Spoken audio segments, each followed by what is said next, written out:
samedi 19 juillet 2025, Likasi, province du Haut-Katanga.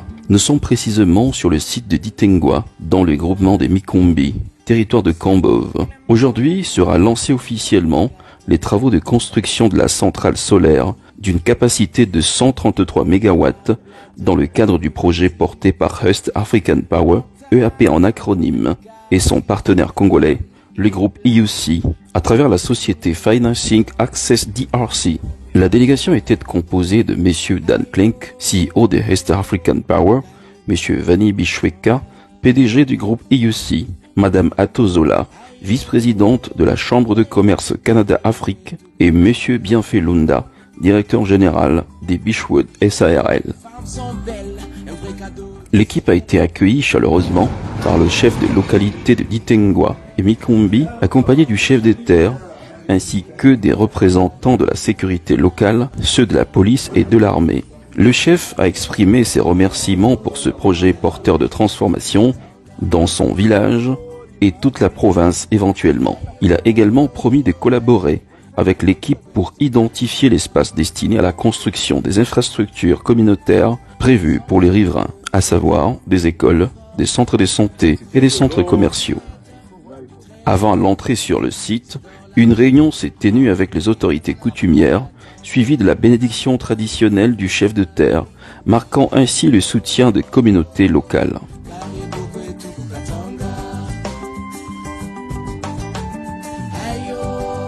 Aussitôt arrivé, à l'entrée du site de Ditengwa, l'ingénieur Danny Kalombo a fourni des explications techniques sur le traçage de la route d'accès au chantier. Dans un geste fort, M. Dan Klink, accompagné de M. Vani Bishweka, ont pris place sur une tractopelle afin d'ouvrir symboliquement la route vers la borne A, marquant ainsi le lancement officiel des travaux. En marge des activités techniques, M. Dan Klink a pris un moment pour encourager toute l'équipe présente sur le terrain, partageant des mots de motivation et de reconnaissance. Dans un geste plein d'humilité, il s'est même joint à l'équipe de cuisine pour malaxer et préparer de la nourriture avec eux, une manière pour lui de montrer son esprit de famille et sa proximité avec les ouvriers, ce qui affirme justement son leadership humble et participatif. La délégation a également eu un échange direct avec la population locale afin de rassurer les habitants concernés par l'occupation du site. À cet effet, des explications claires ont été fournies sur le processus d'expropriation avec un engagement ferme que tout sera fait dans le respect de leurs droits et de manière équitable. La mission s'est donc clôturée dans une ambiance chaleureuse et bon enfant et qui reflète de l'espoir par un poignet de main et une photo de famille illustrant justement la synergie entre les partenaires, les autorités locales et la communauté pour la réussite de ce vaste projet.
Dans le cadre du renforcement des partenariats stratégiques pour le développement énergétique en République démocratique du Congo, le PDG du groupe IOC, M. Vanni Bichweka, accompagné de son collaborateur M. Bienfait Londa, a effectué une visite officielle à Chartres de Bretagne, en France. Au programme, une visite de l'usine Schneider Electric, leader mondial des technologies industrielles, spécialisée dans l'électrification, l'autonomisation et la digitalisation des industries intelligentes, bâtiments durables, centres des données, infrastructures et habitations connectées. Cette visite s'est déroulée en présence de M. Philippe Bonin, maire de Chartres de Bretagne, et de son conseiller, M. Jean-Pierre Much, dans une ambiance de collaboration et de vision partagée.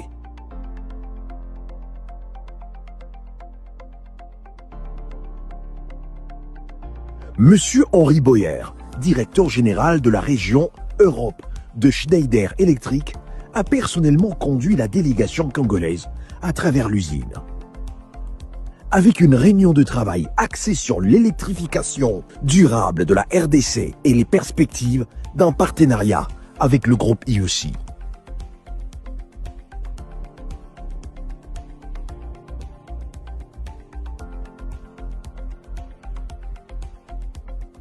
La rencontre s'est conclue par une poignée de main symbolique entre le PDG Vanni Bichweka et le directeur général Henri Boyer, marquant une volonté commune de bâtir un avenir énergétique plus fort pour la RDC.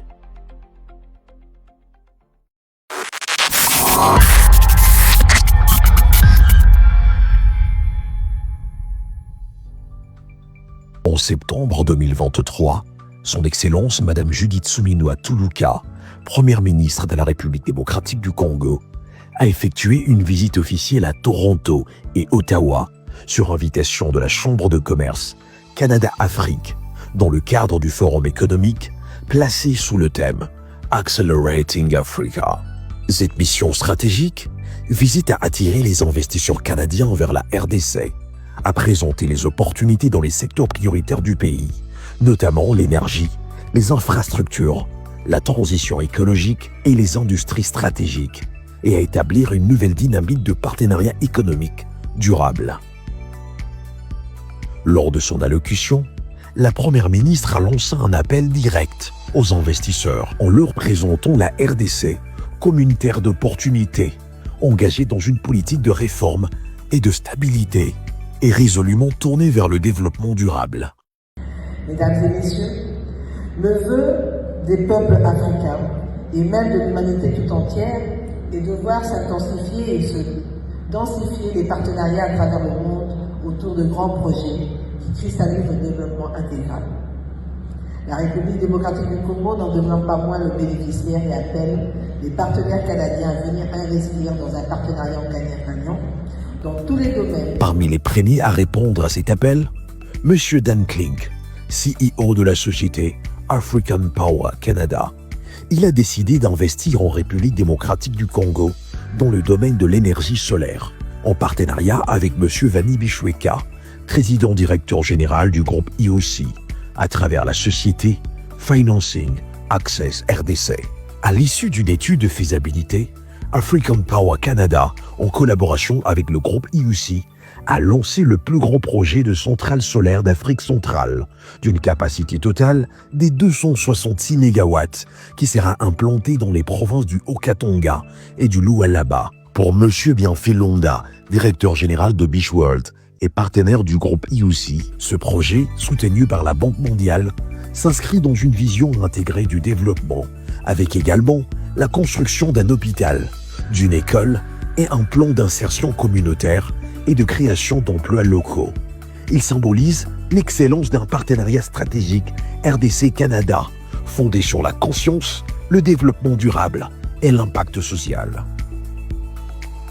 Ce partenariat, né en septembre 2023, incarne une réponse concrète à la diplomatie économique proactive de la RDC et ouvre la voie à une nouvelle ère de coopération internationale orientée vers l'action et les résultats.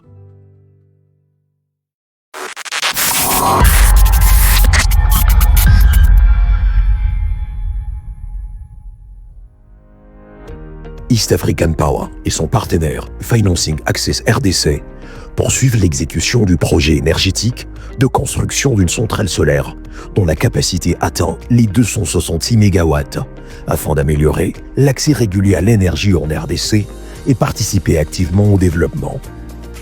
Le projet s'étend sur 2 sites spécifiques en raison de 133 MW à Likasi dans le Haut-Katanga et 133 MW à Kassolé dans la province de Lualaba. Dans la province de Lualaba, ville de Kolwezi, village de Kassolé, groupement Mpwene en territoire de Muchacha, les travaux avancent. 4 mois après le passage de M. Dan Klink, CEO de la société East African Power, accompagné de M. Vani Bishweka, PDG du groupe UC, de la vice-présidente de la Chambre de commerce Canada-Afrique, Mme Atozola, ainsi que du directeur général de la société Bishworld SARL, M. Bienfait Londa, les agriculteurs affectés par le projet énergétique ont bénéficié d'une indemnisation juste. Au cours d'une activité d'indemnisation organisée en toute transparence sous la supervision de Rafeki, représenté par l'ingénieur Samuel Bachigué, avec l'accompagnement juridique de Maître Sylvain Boussa, avocat conseil de East African Power RDC. Les autorités locales ont tenu à soutenir l'initiative d'indemnisation, fructifiant au passage une approche respectueuse et inclusive des populations locales. Au-delà de la production d'énergie, le projet va concourir à la création des opportunités durables pour les communautés locales, l'accroissement des valeurs en propulsant le développement économique régional et la protection de l'environnement en prenant le respect des droits des populations affectées. Moi, c'est Kiko Aïdou Idriss, je suis enfant de la communauté, de cette communauté qui vient de bénéficier de l'indemnisation qui a été travaillée ensemble en collaboration avec la société Financing Access SAS. Je suis vraiment ravi d'avoir été indemnisé. Pour East African Power RDC, Financing Access RDC, Rafeki et les autorités locales, les communautés impactées dans les secteurs concernés par le projet énergétique seront toujours au cœur des décisions, garantissant une démarche responsable, transparente et inclusive.